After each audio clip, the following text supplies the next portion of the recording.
Luna wonders what's up with Sylvia today. She tells her that if she is here to pick a fight, then her timing is awful. "Are you being tutored by Decolane?" Sylvia asks with a straight face. Hearing this makes Luna burst out of anger. She breathes fire as she speaks. She clears the misunderstanding that she and Decolane have the worst relationship possible, so she didn't get any tuition. Whatever. Sylvia changes the topic. She says that Decolane hasn't stepped foot into a lab in 3 years. Not once since Luna's father passed away. Luna agrees with it, saying, "Of course he hasn't. Decolane couldn't do a thing without her dad," praising her dad as a genius. "Then you know that Decolane's been going to the lab every day for the past 3 months, yes?" Sylvia asks. She informs that Decolane cleaned the lab, chose an assistant, and brought new magical tools. "What do you think that means?" she asks.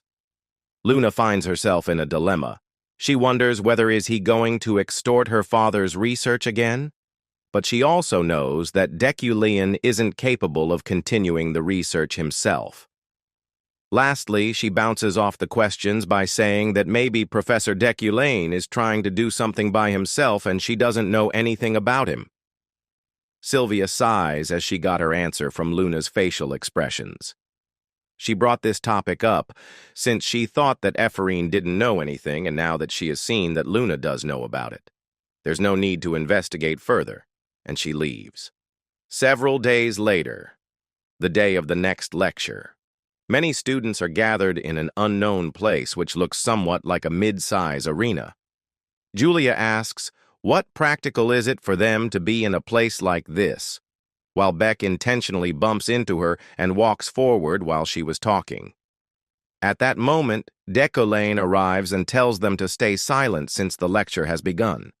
He says that, as he has mentioned before, today is the last practical before their midterms. He reveals that today's lecture will be a public practical. Decolane explains that in front of these people, all the students will demonstrate magic combat. Using whatever magic they can manifest, they will fight each other, and at least 3 forms of pure elemental magic must be utilized. Whether they win or lose will not matter. He includes that he will instead focus on the fight itself. He will observe and write down their strengths and weaknesses. He hopes that all of them will use that as the foundation to improve. Moreover, he mentions that Professor Relin will carefully supervise all of them to avoid injury, so restrictions will not be placed. With this, he starts the battle, calling the first person named Eurozan at front and tells him to choose him opponent who he wishes to battle, and just like that, the first match begins. The magic matches progressed smoothly. At first, the students were awkward due to their unfamiliarity around battles, but they were able to focus and use their magic. Currently, Sylvia takes the win. Meanwhile, seeing the defeat of a commoner, Beck taunts Luna, saying that another commoner lost. According to him, all the commoners should work as a cleaner in his garden instead of enrolling here. The commoner who lost was Parrot, and Luna still cheers him from the sideline. Next, Beck is called, and he chooses to fight Ephraim Luna. She thinks that this is for the best. Beck is still trying to anger Luna. He says there's no one here to tutor her in this place. Luna gets back at him by saying that he looks as lame as hell and he is copying Decolane's style. Without further delay, she channels her magic. She states that today she will prove that Beck's magic is also lame. In the meantime, Beck also prepares his attack. Both of them clashes and Luna moves backwards. Beck smiles as he thinks that he has overpowered her, but in the next, he is surprised to see that Luna is perfectly fine. Before dealing the final attack, she says that after coming to the magic tower, there's an old saying that always comes to mind, which goes like this: "A good beating perfectly suits a noble." Finally, she sends her opponent flying. "How is it? Getting destroyed by me?" she asks upon bringing him to the ground. Decolane concludes that the match finished too quickly because some idiotic miscreants couldn't even hold their ground. So, they didn't give the invited spectators a proper show. Luna humbly asks for another chance.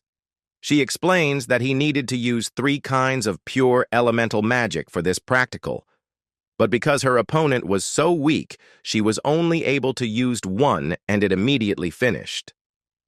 Well, thinking about it, Deculayan agrees that Luna is right.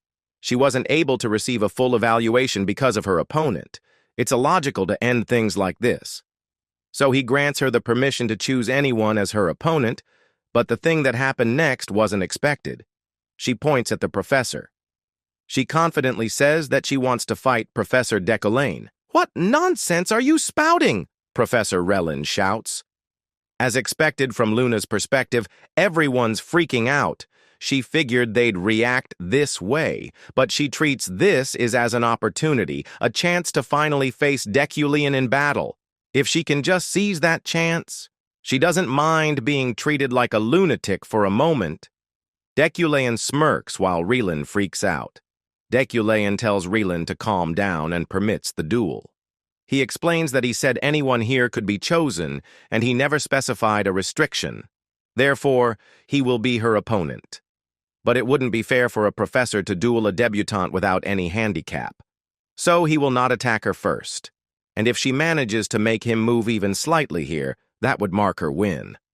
They both stand in front of each other, with Luna's heart pounding like crazy. Well, it's because the thing she wished for so desperately, a duel with Deculayan, is finally coming true. Deculayan tells her to start the attack and she prepares an attack. Luna thinks that Deculayan is someone whose power gap she usually feels clearly, so of course she doesn't think she can do anything to him now. She knows full well this duel itself is reckless, but she wanted to measure it while she had the chance. She is determined that she will one day definitely defeat Deculayan with her own strength and close the gap between them. She enhances her power and uses 2 elements simultaneously. Surprisingly, she isn't done yet.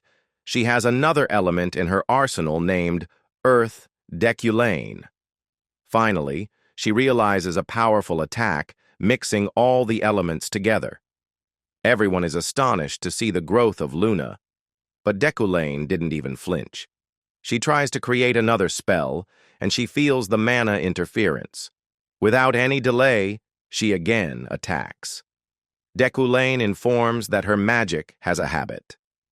The bigger the spell motion, the more that habit stands out. Unfortunately, she again feels the mana interference, and as she goes to try the next spell, her spell won't activate. She wonders whether Deculayan saw through all of her spell circuits. Deculayan says that she won't be able to cast magic in front of him. She realizes that he blocked her casting entirely. But she doesn't accept defeat and starts to run towards Deculayan, saying that the magic battle isn't over. She tries to punch because she is actually more confident when it comes to using her body, but a single flick from Deculayan sends her flying. Deculayan analyzes Luna's skills. It was a well-combined use of the pure elements, wind and fire. On top of that, she used the earth element to trigger a dust explosion. Her magical sense is impressive. However, no matter how good her sense is, without the ability to control the elements, using them at the right moment is impossible.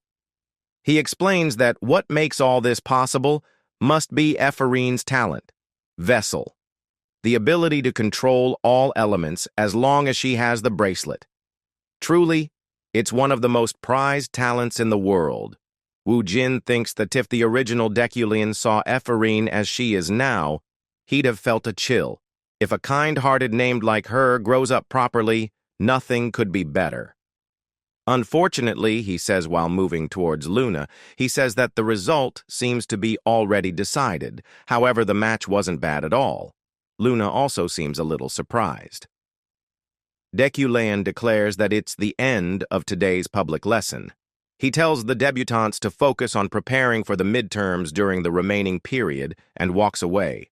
Everyone starts to praise Ephorine Luna, commoners and nobles alike, while Beck is humiliated.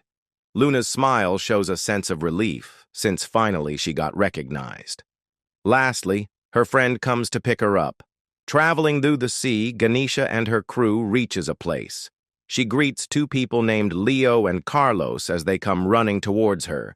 Then she greets another person whom she calls Ria. "Didn't you miss me until now?" she asks. Ria, in fact, her actual name is Yuria. She is a girl from Dadohai possessed by Yu Ah-ra, who was Kim Woojin's ex-girlfriend in the real world. She says that she also missed Ganesha a little.